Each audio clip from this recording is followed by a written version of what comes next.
Hello, D. Alfred Ostrowski here. In this recording, I'm going to have some extended thoughts following up from my initial presentation on ChatGPT, in this case, extending it to the overall general category of generative AI and this whole predicament as a software developer.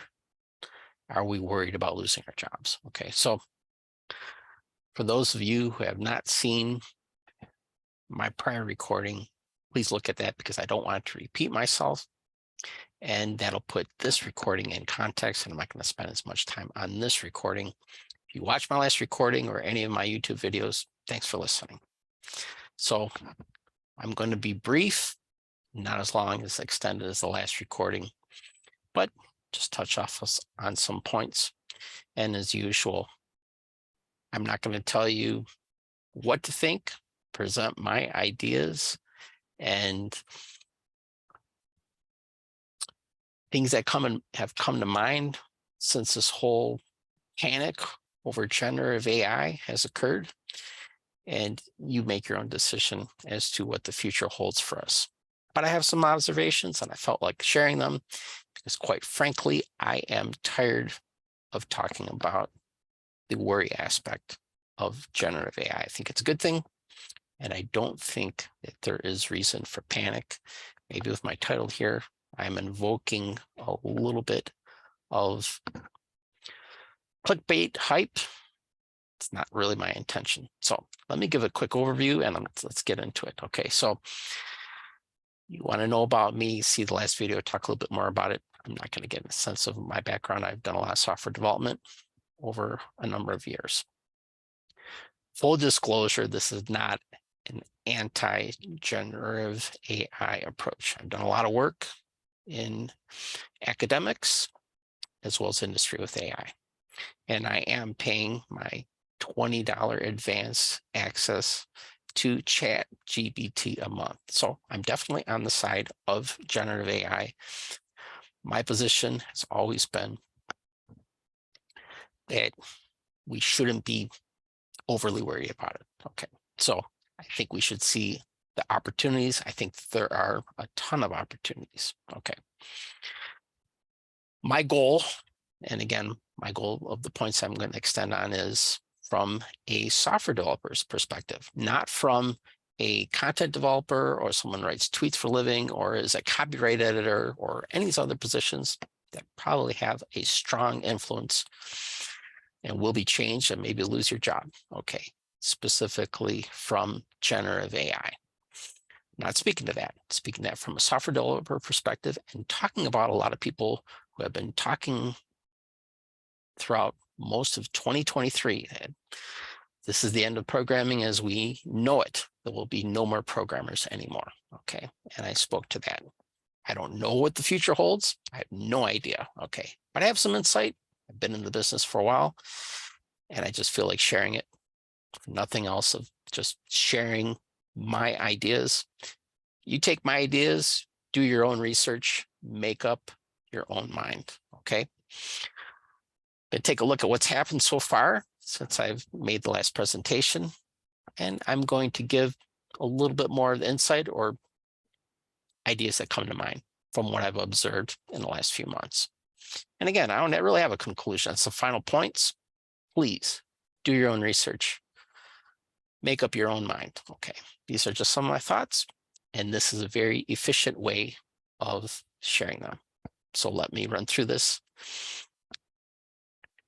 I hate to point this out, but a lot of people have backed off of some of their original opinions, this being one of numerous, okay, about replacing programmers. I explained this last video. You can go through that. I think it's interesting to note a few people have backed off. I think that they probably knew all along, just looking for clickbait, and someone like this obviously gets a lot more readers than me, and I'm nowhere near threatening any of the players on YouTube, right? So he's got 140,000 views. I think he had that insight before he originally wrote it. But saying you're right and saying you're wrong, going to the extremes, it gets a lot of attention on YouTube, and that'll get you closer to your Lamborghini and everything else that gets you a lot of attention on social media. I find it interesting to note, since a lot of this hysteria, Zuckerberg is paying a lot of money for developers. Begs the question, right? Zuckerberg's very smart, whether you like him or not. I'm sure he has an in-depth knowledge of industry. If he was convinced that you could use generative AI to generate VR code, I don't think it would be likely that he would be splurging that much money on programmers. But enough about that, right? Let's look at the jobs. What has happened? Have all the jobs gone away? Well, I go into Indeed, or you can go through any number of resources. You might go to find something that would contradict this. Do your own research. Don't listen to me. I'm just sharing some of my reflections here, right? Some of the top jobs: full stack developer, data engineer, cloud engineer. I highlighted psychiatric nurse. I think that is influenced by generative AI. So it's not just generating jobs, more jobs in AI, bringing attention, but all the tension and anxiety probably requires more psychiatric nurses to take care of developers that are worried about losing their jobs. So take that and do whatever you want with it, right? So some of you on the internet or throughout all media has the argument, well, it hasn't replaced the jobs yet, and what I've talked about doesn't really matter because it's going to happen. It's just beyond the horizon. 6 months, 12 months from now, 5 years from now, it's going to completely change. This is subscribing. There's a term for it, right? It's called solutionism. Okay, that people think that every single problem if we can't solve it now, we're ultimately going to be able to solve it. And in some cases, it may be a valid position. Okay, but let's look at, as I've mentioned in the prior video, I'm using some different examples here. What has history told us? Okay, hopefully we can learn something from history. Maybe I'm looking at the wrong history, and my examples are not the absolute truth because they are anecdotal in nature, but these are my observations. Do whatever you will with them. Okay, agree with it, don't agree with it, that's fine. Do your own research. These are my thoughts. I'm just sharing them. Let's look in the past, what has happened with technology. Cold fusion. Okay, this was an energy source. This was decades ago. We're so close. It's just around the corner. This is going to be the future. Guess what? Didn't happen. Okay. Artificial life. Decades. They've been 6 months away, just around the corner from artificial life. Okay. Do your own research. A lot of these articles have been scrubbed off the internet because quite frankly, researchers who promise to do something in 6 months, 5 years later, they just look a little silly, okay, because they made that promise. But from my recollection, many scientists made the claim we can create artificial life, and they're claiming that they're doing it already. It comes down to your definition of artificial life. Interpret this whatever you will, take whatever direction, but that's my impression, okay. Cloning, okay, this was back in 1996. They cloned the sheep. I don't know, sheep, all sheep look very similar. I don't know whether they're cloned or not. You could say one sheep was cloned. I wouldn't be able to disprove that. However, at the time they're talking, well, we're going to be cloning humans. We're just very close. So when people say, well, generative AI, it's not replacing any programmers now, but it will very shortly, okay? I think about all these other ideas, okay, and they just were conveniently forgotten over time. Autonomous cars, similar nature, made a slight reference to this in the last video. They're going to be in dealerships, but that was 2 years ago when he made that. If you know the article, this is 2015, that's the 2019. Actually, that's 4 years ago we're supposed to have a dealership. I don't seem like we're any closer. A lot of automotive manufacturers have. And again, you can argue on both sides of this. And I don't want to debate autonomous cars. Okay, I'm just bringing up these examples of technology. And I can go on and on and on about these things, right? Another idea that comes to mind here is skilled trades. They were supposed to go away 20 years ago. Why? Because of robot automation. They're saying all this is going to go away. But yet we see skilled trades year over year. There's always this demand for skilled trades. Why is that? Okay.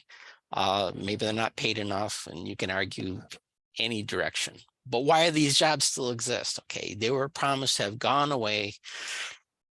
So again, when people say, well, it didn't happen, but it's gonna happen, it's just so very close. It's the asymptotic curve. We're just twice as close as we were last time I talked about it. We're close, but yet we're just not there yet. Okay. Again, my thoughts, not yours. Do with it whatever you will. Okay. I can go on and on and on. Why haven't we colonized the moon? Decades ago, they were freezing people. They're going to reanimate them after they figured out how to bring people back to life, and they're so close to doing this. The list goes on. Trust me. Okay. But do your own research. These are the things that immediately come to mind here. Again, looking at history, some ideas come to mind here. They say, well, all these jobs are being lost to AI. Panic, panic, panic. Why are we panicking? We haven't panicked before. People have lost jobs. You've been to a travel agent lately? They were around, they're all over the place 20 years ago. They've gone away due to technology, okay, and software. All this went online. Travel agents died, okay? Blockbuster Video, you can download any kind of movie I want locally. I don't need to go to a Blockbuster Video to rent it. Who's used a taxi cab? You just use Uber. Those people should be replaced by autonomous vehicles. Back to the last argument. AAA insurance, they used to map your trips for you. They don't do that anymore, do they? You just go to your computer in your car, it'll map it for you. You can go to Google Maps. So yes, yes, yes, jobs will be replaced. Is anything new? They've always been replaced by technology. Okay, did we panic? I didn't see a huge hysteria in the last 20 years for travel agents, for Blockbuster Videos. Quite frankly, no one cared. So why are we so panicking this year about this particular example? Another commentary about a lot of people online that is really odd, okay, into the historical perspective. Well, the golden age of programming is over. Well, I guess it all depends how far back in history you look, okay? I didn't see a golden age in the late 80s when EDS dumped a ton of programmers, for those of you recall. It was extremely hard to find an entry-level job as a developer. A lot harder than it is now, to my impression. Again, my experience is merely anecdotal. Do your own research, okay? 1999, early 2000s, all the technology companies crashed. Okay, was that a golden age? Okay, so we've had our ups and downs, but nowhere throughout this history it seemed, well, there was a lot of panicking in the year 2000, right? But it didn't seem to be on the same level that I see here with the generative AI, as if it's going to be taking over the world to a very negative result. Okay. So final points, I'll wrap this up. I'm not going to go on and on. I'm not going to touch off the other points. You want to know more of my thoughts? It's in the last video. I may make another video. I don't really want to do commentary videos. I typically do technology. So why am I doing this? I'm doing this because I am tired of talking about this issue. I'll talk about using generative AI, but I'm tired about worrying about it or hearing other people worrying about it. So I shared this video, take a look at it, agree with me, disagree with me. I'm the lawyer. I present my local anecdotal evidence. Do with it what you will. Do your own research, make up your own mind. But my final point is here, the landscape has changed, or has it? It's always been changing. AI, for that matter, has been creeping into everything that we've been doing long before OpenAI. I've seen Grammarly do some incredible things. My word processor, even my email is completing my sentences, which seems to me to be a huge efficiency over endlessly chatting about my issues. Okay. And I've used ChatGPT. Not to the greatest effect that a lot of other people have documented. To that point, I'm wondering if there's some type of Hawthorne effect where people are so enthralled and so excited about the experiment that they are presenting endlessly fantastical results. I see an improvement. It's on the level of what Stack Overflow originally bought for me and still does, what Google bought for me and still does. Open sourcing of software and just a ton more information online and available. It's giving me similar levels of efficiency. Okay, I'm not hitting 5x, 10x directly from generative AI. It's presenting a lot more opportunities and liabilities, in my opinion. But the bottom line is, there's no reason to panic about it. Keep moving, keep learning, and don't panic. Thanks for listening. Hope you enjoyed this. Take care. Talk to you soon. Check out my channel. And I present a lot more technology-based information using served applications that you can duplicate very easily compared to a lot of information I find on the internet. So thanks again. Take care. Talk to you soon. All right. Bye now.